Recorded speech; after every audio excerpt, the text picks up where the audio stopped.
Okay, let's talk about banks. We use them all the time, right? They hold our savings, handle our payments, give us loans for cars and houses. But have you ever just stopped and wondered, how do they make money? I mean, we trust them with all of our money, so how do they make theirs? It's a super simple question on the surface, right? But the answer? Well, it pretty much reveals the entire secret sauce of modern banking. So in this explainer, we're going to dive deep and get right to the heart of how these huge financial institutions actually work. All right, so where do we even start? Let's follow the money. Literally, we're going to trace the secret journey your cash takes from the second you deposit it. Because that journey, it reveals the number one biggest way that banks make their money. Okay, it starts with a term that sounds a little technical. It's called the net interest margin. But don't worry, don't let the name fool you. The idea behind it is actually super simple. And this is the absolute engine room of the banking business. And yep, you guessed it, it all kicks off with your deposit. And here's where you gotta kind of flip your thinking around. To a bank, your deposit, your savings, is actually a liability. Yeah, it's something they owe you interest on. But the loans they make, those are assets because that's where they earn interest. And their profit? Well, it's sitting right there in the middle of that gap. So let's see how this whole journey plays out in the real world. Imagine you put your savings into an account and the bank is paying you, say, 1% interest. Nice. But here's the thing. They don't just let that money hang out in a vault. Oh no. They immediately turn around and lend that same money to someone else, maybe for a car loan or a mortgage, at a much higher rate, like 5% interest. And there it is, that 4% difference. That's the gap between what they pay you and what they charge the borrower. That is their profit. That's the net interest margin on that one single transaction.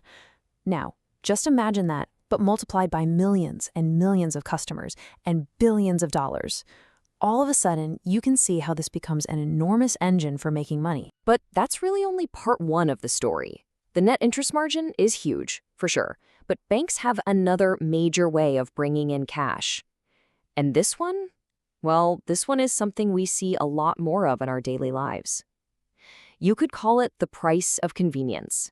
So, while that interest rate game is their main gig, fees give them this really steady, reliable stream of income. It's basically for all the services they offer. You can think of it as what we pay for the convenience of having everything at our fingertips. And I'm sure you've seen these before on your own bank statement. You know, that little monthly fee just for having the account open, or that fee you get hit with when you have to use an ATM that's not your bank's, or the cost to send a wire transfer. Yep, those are the everyday costs of being part of the system. Then you've got another bucket of fees, the ones that are tied to specific actions or, penalties. Overdraft fees.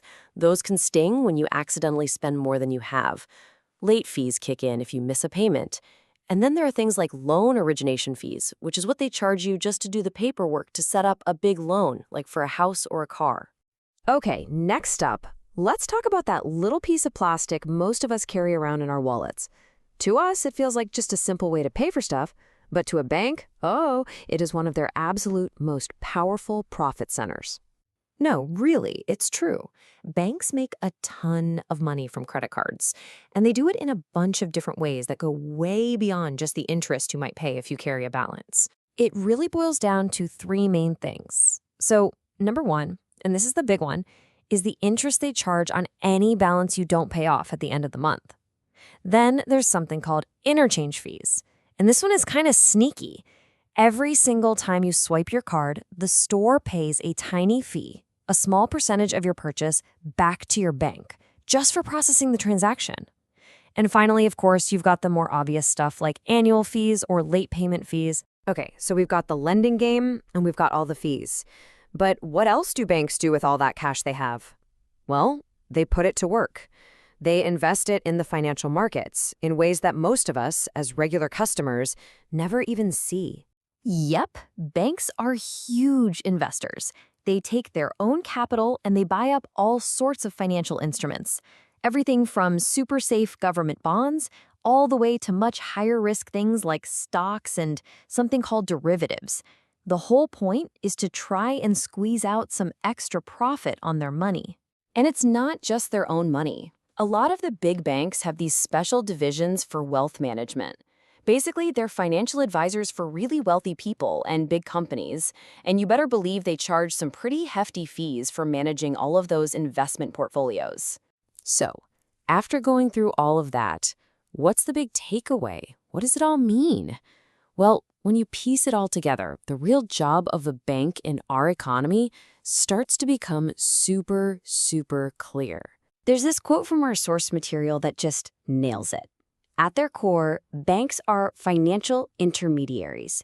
All that means is they connect people who have extra money, the savers, with people who need money, the borrowers.